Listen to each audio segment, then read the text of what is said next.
Hello and welcome to the Apex Happy Hour. Tonight, Jason and I are joined by author Jordan Kurella, whose story, The Wreck of the Medusa, is in the latest issue of Apex magazine. It is not yet available to read online. You'll have to wait till next week to get to read the story. But tonight we're going to discuss that story. Hello and welcome to the Apex Happy Hour. Whatever else comes up during our conversation. My dog is being so loud right now. But Jordan, if you could go ahead and introduce yourself and let us know a little bit about you. As Lesley said, my name is Jordan Kurella. I'm a trans and disabled author, lived all over the place, Moscow, Cairo, London, Ohio. I started writing for publication in 2014, wrote about 19 years of fanfic before that. So I'm a big fan of writing fanfic. Been published in Apex, Glitter and Ashes, Strange Horizons, Beneath Ceaseless Skies. And I have a novella out called I Never Liked You Anyway, in a short story collection called When I Was Lost. The novella was recently reissued by Left Press, and the short story collection is out by Tripad. I am super excited to hear your novella is back out because I have a copy, the original copy, and I was going to have it with me. And then I was like, I'm not sure it's back out yet. And I don't want to be like teasing people and be like, haha, I have one. So that's amazing. I'm really glad that you found a new home for that so quickly. Yeah, it is. It is back out. It is reissued. It is in stores. It's on Bookshop and all the other places where you can pick it up, and you can order it from your library or at your local bookstore. So it's also really cute. It's pocket sized. It fits in my back pocket, which was like I was like super excited to find out. Yeah. It's like it's got a new cover. Yeah. I'm gonna have to go and check that out to see what the new cover looks like. I have to have two copies. But thank you again for joining us here tonight. I am very excited to talk about your story. Yours is the first of the promised stories from our last Apex Magazine Kickstarter to come out, and we've got it scheduled so there's one every issue this year, basically. But your story is just, I love it because it's like, definitely there's a speculative element to it, but the speculative element isn't so like in your face. Like it's so much more about the relationships of the people on this ship. So can you tell us a little bit about how you came up with this cast of characters and set them on this kind of crazy adventure? So I'm in the midst of my transition, transitioning to masculine, trans man. So I wanted to write a lot of what I'm writing a lot is about trans masculinity, about transitioning to masculine. So I wanted to write about sort of that personal journey, one, and that personal journey. And two, I just really wanted to write about a boat. I just really wanted to write about a boat. So at the Nebulas, they have these office hours, right? Like, so Jerusha Wem did this office hours on maritime stuff. And so I went to their thing like in 2020, and I was like, okay, I'm going to write about a boat. And I wrote 3 stories set on boats that just went nowhere. And they weren't good. They were not good stories. They're bad. And so like, I was like, okay, well, I'm just going to keep on, pounding this deck, until I finally get this right. And so I wanted to set a story on a boat. And so I was like, okay, well, I've got the main character who is a trans man.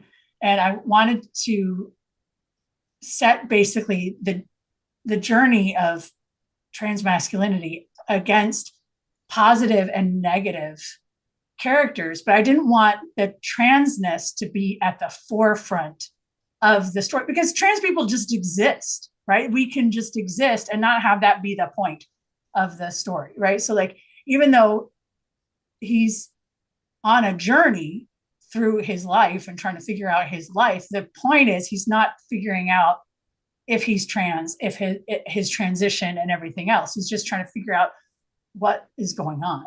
So yeah, I don't know. And That is something that I noticed because, yeah, obviously the main character is a trans man, but that isn't like so many stories where you have a trans character, the fact that they're trans becomes like a big deal to all the other characters. And Mm-hmm. that's not what happens in this story. And it's really nice, like, because he is trans and he's kind of trying to figure out like what does his masculinity look like, Mm-hmm. and he talks about borrowing, kind of pieces to kind of form this person who he is. But nobody's like weird. Like they just Nobody's accept him because of who he is. Like, whether they like him or not, him being trans isn't an issue. And I really thought that was a really good thing to see in a story. That was important to me. Some people brought it up as a critique, and I was like, I can't we just exist? Like, Right. it's a fantasy story. Can't we just exist and not have a person have a problem with us? Like I just really wanted that to be a big thing. I said, this Right. is my fantasy story. I just want to exist in a world where like nobody has a problem with trans masculinity, right? So like, and if she was trans femme, if she was trans woman, no one would have a problem with her trans femininity, right? So with her being a trans woman. So I just wanted that to be I wanted that to be. I mean, I hate saying this because this is not the world we live in. I wanted that part to be part of the actual fantasticalness. So, so like, it sucks that it has to be part of the fantasticalness of the story. But the cast of characters, I really wanted to be. I wanted it to be. I wanted him to have a friend, have friends, have people that didn't like him, have people that liked him. I wanted him to have. I don't know if this is a. I wanted him to talk about his parents, where he was from. I want, like, and then like the speculative element, I really wrestled with the speculative element a lot. Not what it was or the actual nature of the speculative element, like the actual like physicality of it, but the gender of it. That I really wrestled with a lot, and a lot, a lot. I had like 6 people read it and said, "Is this a problem? Is this a problem?" And everyone said, "No, no." So I was like, "Okay." So yeah, that was the big issue for me. And then also the middle, which is always an issue. The middle part where, things happen. So yeah, yeah, and everyone's like, "You have to put a fight scene in." I said, "Really?" And so, But it works so well. And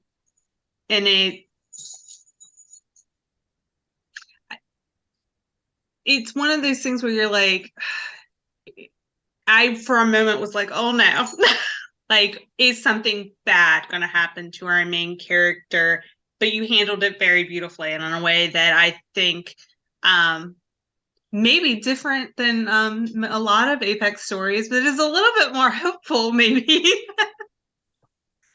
than a lot. I mean, bad things happen in Apex stories a lot. So it was a little bit more hopeful than I think that I was like fearing. And I'm glad that that's the way that it went. I want to talk about the setting and um, the ship and all the various captains, and such a clever metaphor for the journey that you were describing. Um, can you talk a little bit about how you piece those two aspects together? so one of my favorite paintings is The Raft of the Medusa by Theodore J. Colt, which it's a very famous painting based on an actual disaster of a ship that wrecked, and it's the painting is enormous. It's the size of, I don't know actually how huge it is, but if you look at it on the line, it's like this big. But if you see it actually in person, it's enormous. And it's the painting of about 50, that basically this ship got wrecked. The Medusa got destroyed, and all these people were on this life raft. And I don't. I've read this like a whole bunch of times, but what the painting describes, rather than what the actual history is all these people just dying on this raft. But in the very distance of the painting, in the actual very distance of the painting, is somebody waving at a ship in the absolute very distance. And the whole point of the painting is not to give up hope. And so this painting was basically like imprinted on my brain because I studied it in high school. My history teacher taught history through art. And so like he basically talked about this point of this painting was to not give up hope in the bleakest of times. And so like, so this painting was like a big deal to me. So like they just waving at the ship, even though the ship is likely never going to get to them. They just can't give up hope because it's so far in the distance and they're all so sick. And so I wanted to write about basically this ship, the idea of this painting, a story based on this painting. The captains all trying to become something worth something that can't become something worth something because power ultimately, you know, the idea that power corrupts, that power does something to people. But then the villain himself absolving himself of power because he doesn't want to be responsible for everything that he does. That was the clincher to me, was that he doesn't want to take responsibility. So he'd rather not be in power. He'd rather kind of be the instigator. Yeah, he'd rather be the guy who says, well, it's not my fault, it's all their faults, right? So yeah.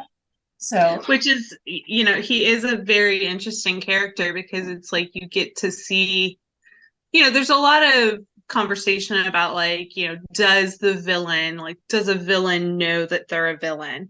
But when you're having someone who is always like placing the blame elsewhere, at some point, like, does he realize like, maybe I am like maybe I am the villain in this situation, because he does keep like causing unrest, and you're on a ship in a limited space and they're in a bad situation, and he keeps bringing up these bad things to kind of like instigate things, and it's just one of those things where you wonder if he's like, maybe it is me. like it's one of those things. I never got into the psychology of whether he thinks he's the baddie, right? I don't know if he thinks he's the baddie, but I'm pretty sure he thinks he's a badass, right? So I can see that. Like I can definitely see that where he's like. So I'm pretty sure he thinks he's pretty badass. But like, but I wanted the main character, Jack. I wanted him to. I just gave him. I said I wanted Jack to just have like to have people that surrounded him who loved him, who just thought he was just great, because that was so important to me. Even though the ship was ultimate, like it's this idea of doom, even though you're surrounded by people who love you. So like, I don't know, it's very like, but like, and there's just this one guy who just keeps on ruining everything. It's just very, so like, yeah, you know, you kind of want to be like, if we could just get rid of this one guy, like maybe we'd be okay. Yeah, maybe this doom wouldn't be so bad if we could just get rid of this one guy. We could have a party. But he's the guy that's like, no, it's, you know, it's this person's fault. It's the captain. But as Jason brought up, the multiple captains, is it the villain's fault? Is it the captain's fault? I mean, it's basically it's a comedy. It's not a comedy of errors. It's a tragedy of errors. So, but I was mentioning before we went live, it's this whole idea of I put everything in like a tiny little suitcase, right? It's this Rear Window, the movie, with Jimmy Stewart and Grace Kelly, the Hitchcock movie. Grace Kelly picks up this tiny little handbag, and in it she opens it up and she's got like 3 outfits. And what I do with the story is I basically am like, how many ideas can I pack into this tiny little handbag of a story? And I'm like, oh, I've got 700. Well, maybe pick out like 150. And then we got like, 550 ideas in this tiny little handbag of a story. And then we can see if that works. And 80% of the time it doesn't, but 20% of the time it works. So. And I think, but you've mentioned, I know you are part of a writers group and you've had critiques and stuff. So is that something where they're like, that's a good reason to have a writers group, I would think, to be like, look. So sometimes somebody said, you can't do this in 2,000 words. And I was like, that sounds like a challenge. And then it ended up being 6,600 words. And it was published in Fusion Fragment and is now in my short story collection. And some people are like, you need some more ideas. And I was like, that you're like, more? I didn't have enough. What? That's wrong. So you need more words and more ideas. I'm like, so I actually have this you can't see it, this chalkboard wall over here that it's like $11 for a quart of chalkboard paint, and we just painted it on the wall. And that's basically like my novella over here that I'm writing. It's basically got like a lot of the main ideas that I have to work on. So like, yeah. That's awesome though. I think that's a really good way to keep track of it. When you are writing a short story, do you use an outline or do you just kind of like have it loosely connected and go with it? In here, I actually have the thing I drew for Record of the Medusa is so I was having trouble with my structure, and I decided to here we go. I was having trouble with my structure, so I decided to unmess up my structure. So I started drawing it out, and so so I started drawing out my structure and sort of like doing the whole thing as like a bad drawing for a short story. And I've done that for like 3 other short stories. And like one of them sold. So yeah, and it's coming out also at the end of the month. So yeah, so like it's sort of like I needed to like fix how I was doing things. So it sort of felt like I was stuck and sort of like, spinning your wheels. So I did that. It makes me see things in a different sort of way than I had been. I like that one looks like a sea monster. Yeah, sorry, that's like a small spoiler, but I was like, it's a sea monster. So like I was trying to like, okay, so we have to basically, so I take like an element of the story. So I've got another one here that hasn't sold, and I'm just going to show it just part of it. It's like it's a house, right? It's basically part of a haunted house that I'm trying to make work. So like all the elements are in the finished one. All the elements are in the windows and the doors and like the roof and everything. That is a very unique way.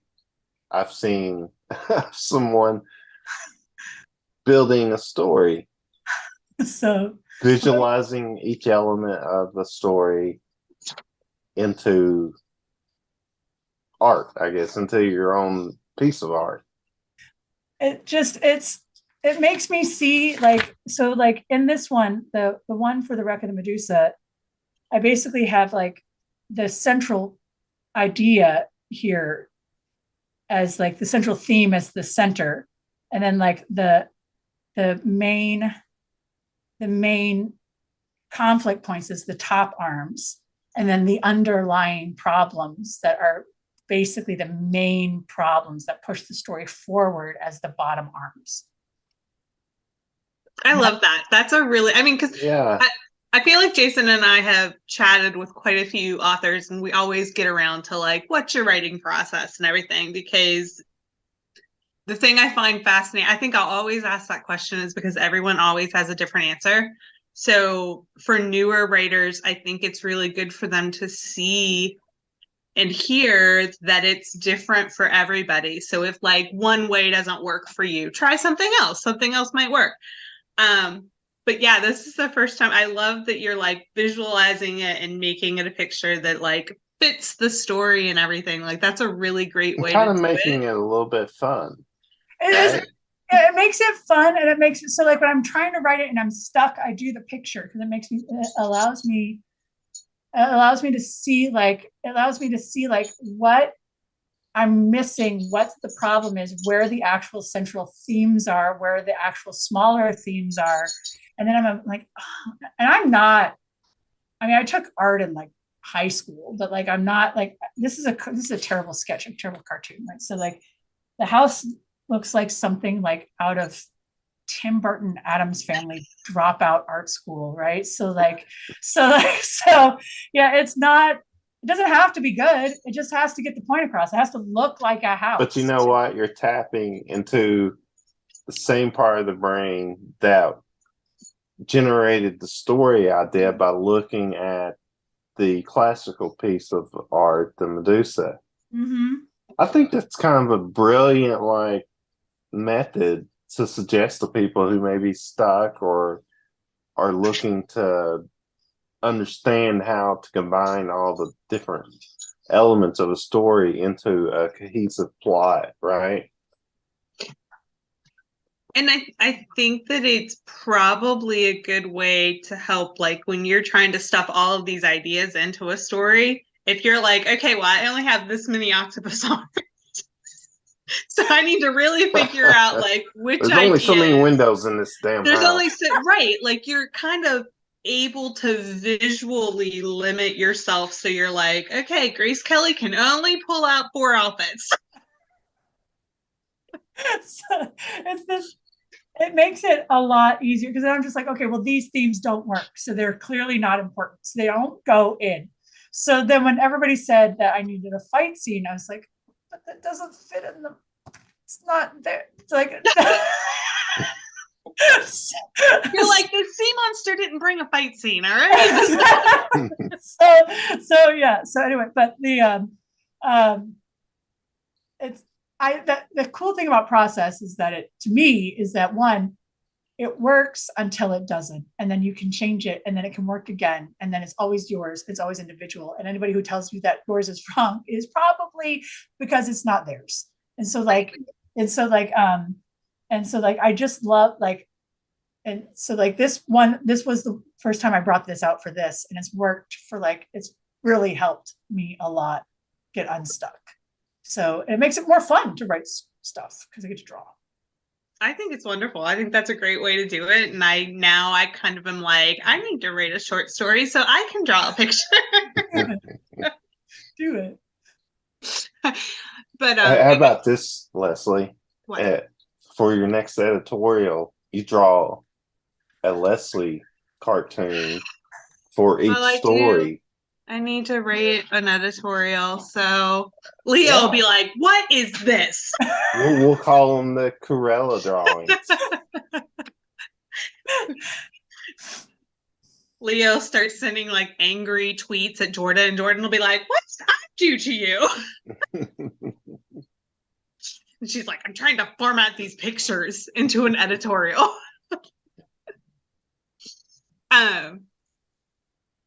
So we have a question that says, for bigger stories like a novel, do you have cartoons of people forming into bigger people? Like Voltron?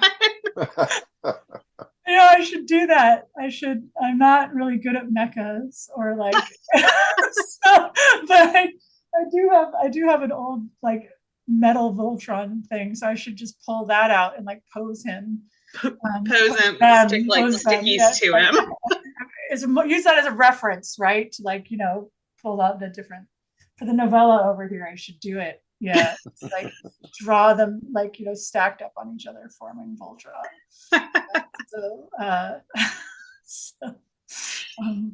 So before we went live, we were discussing like, you used to be a slush reader for Apex. Is that something that you would suggest other writers do, not necessarily at Apex, but to just at another magazine to kind of get a feel for things? Like, as a writer, is there about you? I know, like, obviously, we value our slush team like immensely. It taught me so much about what to do, right? Because like, one, I love reading short fiction. I love short fiction. There are and I don't think that like, and I think that value pro magazines, which is terrific, magazines like Apex, FNSF, Fantasy and Science Fiction, Fantasy, Lightspeed are terrific. but also looking at the semi-pros, some of them are doing such a terrific job, like Apparition Lit. I got one of my favorite stories was published in Lamplight, which was one of my favorite magazines, horror magazines for a long time. Fusion Fragment is incredible. So like if you just read as much as you can learn a lot. But if you read a lot of the stories that you just end up, some of the stories that I think about all the time didn't get published in Apex, but they got published elsewhere. And I was just like, oh, and I still think about them. And so like, and they just stick in your brain, and you just read and you're like, I didn't know you could do that. And so when you read Slush and you just read, and you just get to read so many great stories, and you get to read so many great authors that are now like, I remember when I found that story. Like, yeah. And so like, but also like you get to read so many great things that like, one, aren't great for Apex, but are great for other places. And then you see them other places, and you're like, I remember when I read that. And so it's such a good idea. And it was so much fun. And I tried to do it for fantasy and science fiction, but I was going through a tough life period at the time, so I had to stop. But it's wholly, one, rewarding, and two, you learn so much. So like I don't think I would have figured out. I never took a creative writing course, like ever. I majored in literature and just took a lot of music classes, and then my master's is in social work, so like not writing. So I think Slush reading gave me that creative writing course that I would have gotten in like high school, college, master's somewhere else. You know. It is really like kind of like a crash course, because you're reading so much, like the volume of stories that you can be reading is, a lot, because we get over 1,000 submissions a month, and we have like between 20 and 25 Slush readers. So like you're reading a large volume. So yeah, I do think that sometimes you learn and you pick up and you realize you begin very good at figuring out early on when a story's not going to work. I had been reading Apex for about 2 years before I slushed for it. So it was one of those things where I was like, I remember one of my favorite stories that I still talk about all the time. I slushed and it ended up published. And I was like, oh, but you still have to read this. And I still I can't say that word. So throw it at people and say, you gotta read this. And it was one of the stories that I slushed and ended up in a mag and ended up published. It was just so good. So no, I love it. It's a superhero story. So yeah. Is it the one by Jim Marino? No, yeah. No. Yeah. That is a really good, yeah. That is I a really really love that one. Yeah, I read it. Leslie likes that one because it almost made me cry. Really good. Yeah, I like that story a lot.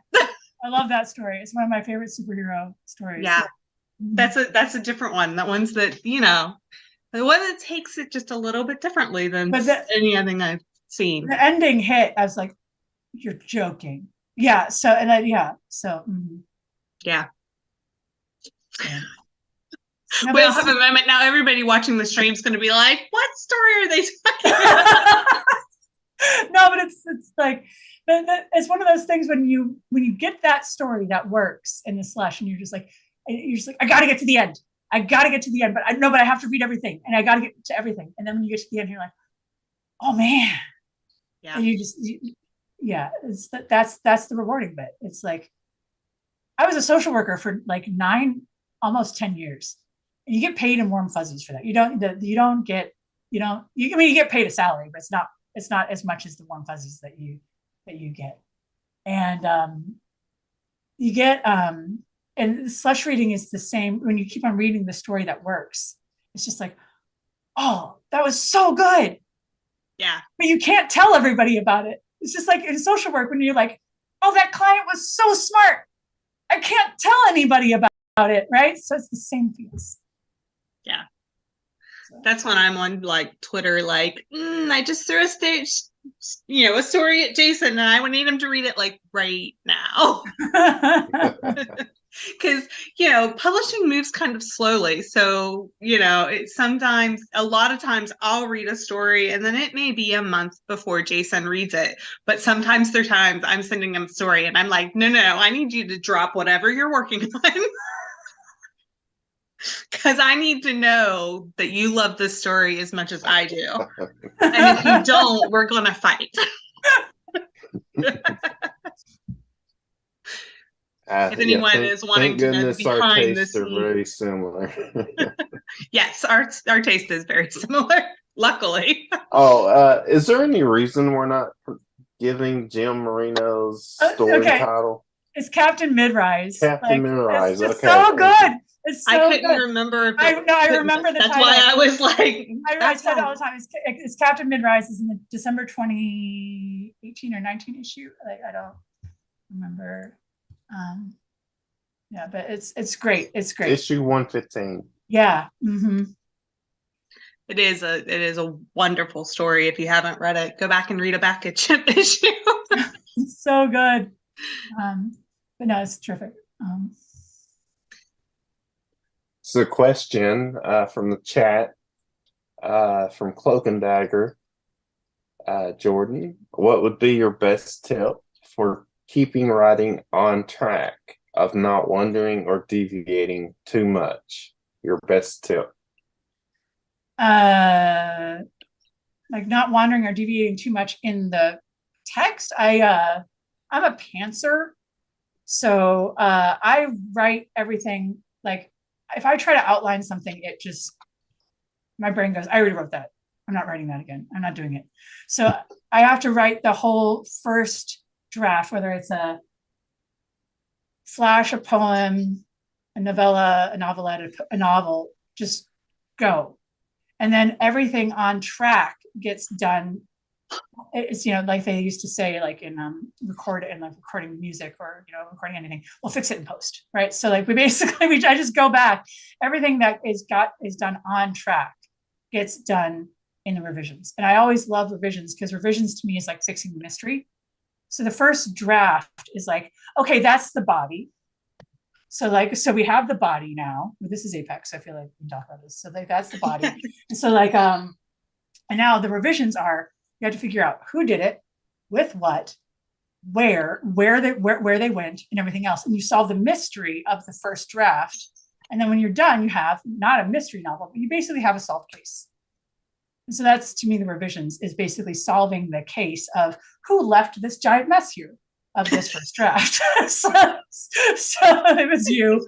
And so writing on track. Now, if on track means like keeping a schedule, I don't have ADHD. I know people who have ADHD and autism have a harder time keeping to a schedule than someone like me who doesn't have those things. So I can't speak to someone who has ADHD or autism, or a super chaotic schedule that's constantly changing. So I don't like to give advice for those people, but what works for me who does not have these things. I always like to throw out that caveat, because I try to write not every day, but about 4 times a week at 7:30. Does that happen? No. Usually something, somebody calls or something happens, but I try to write or get writing work done 4 times a week at 7:30.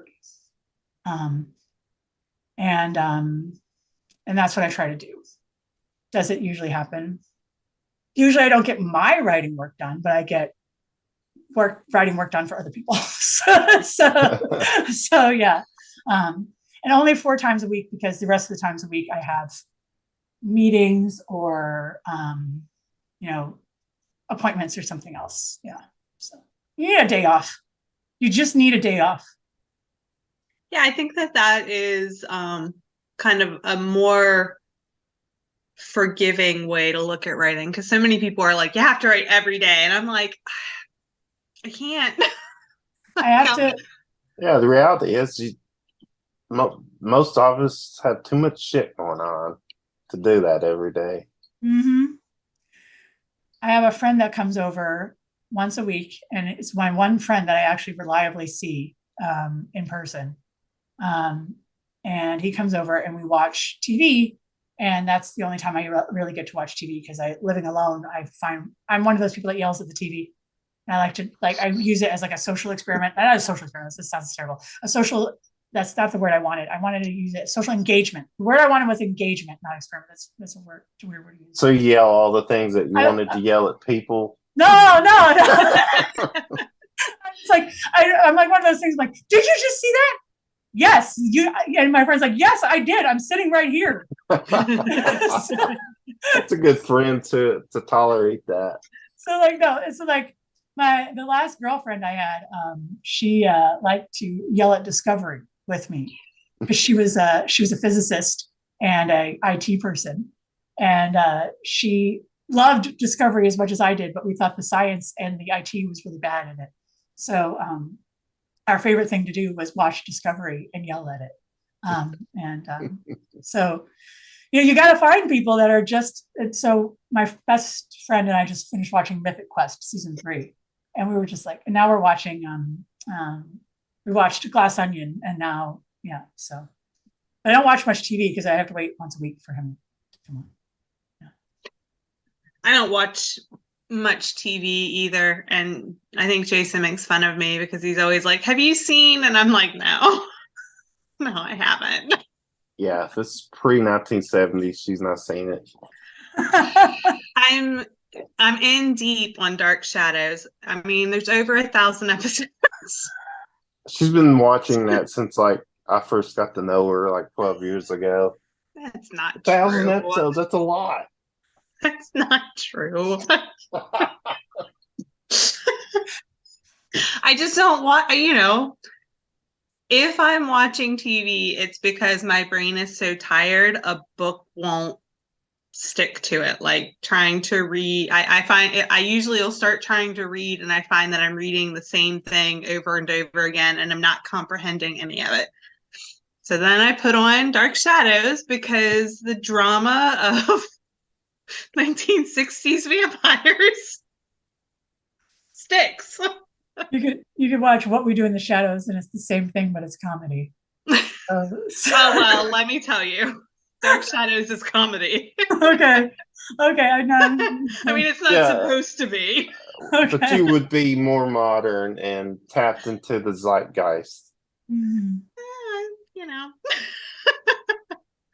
I like it when I meet those weird people that are like, "Oh wait, no, I know what you're talking about." And I'm like, it's me and you, a crowd full of room who have no idea.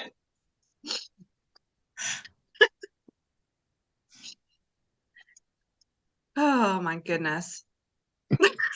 I haven't seen Dark Shadows, but I know a lot of people who have seen it, so you're not alone. So I'm amazed at the people that are like, "Oh wait, no, I remember watching that with my grandma," or whatever. And I'm like, no, I didn't watch it with my grandma. I see it in lists all the time for like classic horror, Mm-hmm. You should watch it. I mean, my family roasted me hard when I started watching it. They were like, "Why?" I'm like, well, because each episode's 20 minutes. So it's short enough to take like a break in the middle of the day. Mm-hmm. And I don't, it's ridiculous. So I don't have to worry too much. So you have another story coming out, you said in March? And end of February. It's with Heartline Spec, which is a new magazine. It's a fledgling magazine. The point of the magazine is to do long-term relationships. So like long-term friendships, long-term relationships, long-term family relationships. It's a Heartline Spec, and the story is about two women who are married. It has to do with grief and reincarnation, and I'll just leave it there. So, yeah. Well, that sounds. I'll have to watch for when you post a link. Yeah, it's just like it's one of those things where I like wanted to retell the Frog Prince, except messed up. So like it's, but the Frog Prince detail is so buried like, yeah. Yeah. So, and no, I had fun with this. I had fun with this one. This one was fun. It was one of those things where I was trying to do it. I was trying to do a conceit that I wanted to see if it worked. And then when I ran it through my critique group, they're like, "Oh, that worked." I was like, so yeah. And it's called "I Think About You Only Louder." Ooh. Yeah. So yeah. And then I've got an essay coming out with Psychopomp on the 1994's The Crow and masculinity. So yeah, that should be fun too. So, Well, I think it's always interesting to talk to writers and be like, oh yeah, well, they'll have like kind of a long break in between where stories are coming out. Then all of a sudden it's like back to back to back. And I'm like, I think for me, it's because I write so many things that don't work. Like I write so many things that don't, my process, which my friends and my family make fun of me for. I'm like, I write about 13 things that don't work. And then I go, okay, well, how can I get some things in here that do work? And then I basically take like bits and pieces of those that do work. And I sprinkle them in. And I maybe write like 3 or 4 things that do work. And I send those out. And then those actually sell. And then everyone goes, okay, those are coming out in these 2 months. I'm like, okay. And so but like I don't have it. Like my novella and my short story collection came out 2 months away from each other, which was great, but also hard on the marketing and for small press. Yeah. So and also I feel bad for the short story collection because I was so tired after the novella. I'm still trying to market the short story collection, but I think I ran out of steam. Go ahead and do a little marketing right now. Okay. Tell us the name of the so my short story collection, When I Was Lost, which is the neon sign that's backwards behind me, because I'm a nerd. So When I Was Lost is 12 short stories by Trapedio Press. One of them was published in Apex in issue 111 that was edited by Sri Renee Thomas. As 12 short stories. 2 of them are new. It starts in Werewolf Laid in France and ends up in a generation ship Lost Among the Stars, where they taxi them when they're dead. And has the story Jewel of the Vashwa, which was published in Apex 111. It's basically dark fiction, but without a little bit of love and a lot of hope. So nice. That sounds wonderful. And the cover was actually inspired by Jewel of the Vashwa, because it's got a scorpion woman on the front with a spear. So, yeah. Nice. Wonderful. So if you are watching the live stream and you have any questions, like now is the time to get them to us. Like I don't want to hear later like somebody's like, oh man, I missed it. Because we only have about 10-15 more minutes left of the live stream. So we've talked about reading for slush, so we've talked about your writing process, but what do you read when you're just reading for pleasure? Because I know there's a big difference between reading for work and reading for pleasure. I do. So I read the Dead collections by Isaac Fellman. And I read the Dead collections by Isaac Fellman. And I read it, and I have a French literature degree as my second language because reasons. It's a long story, but I finished it. I was like, I can't read it again, but I really, really want to.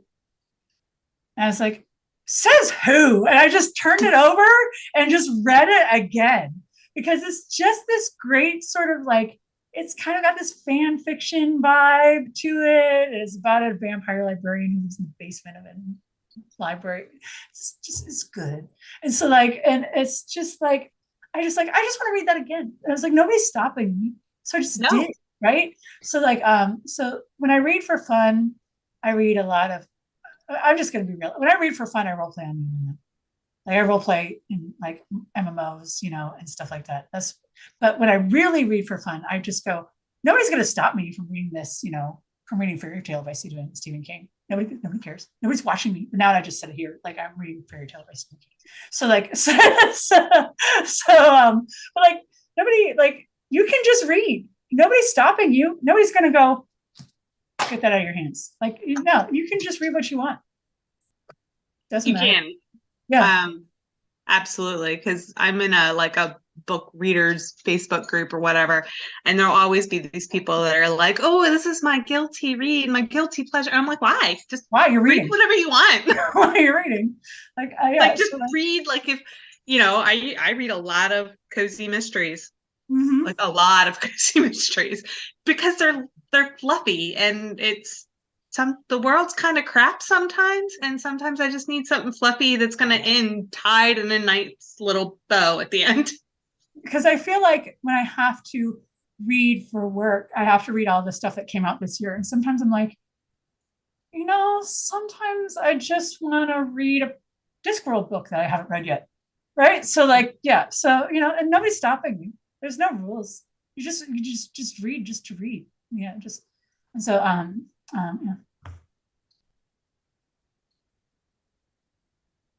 All right, so this is Jordan. What are some techniques you use to keep focused when you're writing and undistracted? I really I hate saying this because it sounds so woo, but I just really get in the zone. Like I keep music on a speaker, and I just like, I used to have no music on, but then living alone, I got really lonely, and I felt like the silence, because silence is loud. Like silence is really loud, and it kind of is overbearing. And after living alone, having the silence, it was just like I felt like the pressure of being lonely really big. So I had to have music on. So just keep music on. I don't pay attention to it. And when I really start writing, that like sense of like, and my brain just goes, now what's going to happen? Oh, I know. Now what's going to happen? Oh, I know. And that's why I pants things, because my brain always figures out what's going to happen next. But if I outline things, my brain goes, and then this, and then this, and then this. So I don't turn off the internet. I just go, okay, if I need a break, I go outside, I come back inside, I get some tea, and I go back. Because I know if I get on like a social media or like Discord or something, it's over. So I know that, and I just don't let myself do it. And then if you could write for any license or IP, what would you pick? My answer for this used to be really easy, it's not. I don't know. Like, I don't know. I don't know. Like, what I want to write? I want to write severance fiction. Like, that show that's on Apple TV? I want to write fiction based on that, because that show is messed up. And I would love to write. there's no books based on it. I'm just like, if I could write a novel based in that world, yes. But I was like, oh, I want to write superhero stuff. I want to write based in this game. I want to write this. I'm like, no, please, Severance. Because I used to be like, oh, I wanted to write for World of Warcraft, and I don't anymore. Like, I don't know enough about Final Fantasy to write anything in Final Fantasy. I don't, so I'm Severance, please. I discovered recently that there is a short story that was released by the Severance people. You can get on Apple Books. What, really? Yeah. Oh my god! Because that was that play. I'm gonna find it. Find it with my dog. So yeah, I'm gonna find it. So you say you used to write fan fiction? I used to write me. Yeah. I wrote fan fiction for like 19 years. Yeah, that's awesome. All gone. It's not. None of it was on like fanfiction.net or AO3 or anything. It was all like on like forums that got accidentally deleted and stuff. Yeah. So, and I know they're accidentally deleted. So nobody go like hunting. No, I'm friends with the person who accidentally deleted them, and she's like, "I'm so sorry." I'm like, no, it's actually great. Thank you. You're like, I appreciate that. I appreciate you. Mm-hmm. No, so I wrote fan fiction for all my role play characters, because I've been role playing on the internet for like too long. So, but Severance is just up my alley as far as like that kind of weird stuff. I started like the first author in genre that I met was Jeff Vandermeer. Mm-hmm. And when I read Annihilation, I inhaled it in 2 hours, which is probably not a good thing to do for my brain. And then I read Authority in probably 48 hours and Acceptance in probably 36 hours. And I was like, this is the stuff I want to write. And like when I met him, he was like, I probably asked him like 6 questions when he was at the library. And I was just like, because it was 2015, I had no idea what I was doing. And so like, and it was one of those things, was like this kind of weird fiction. I was like, that's what I want to do. That's what I want to write.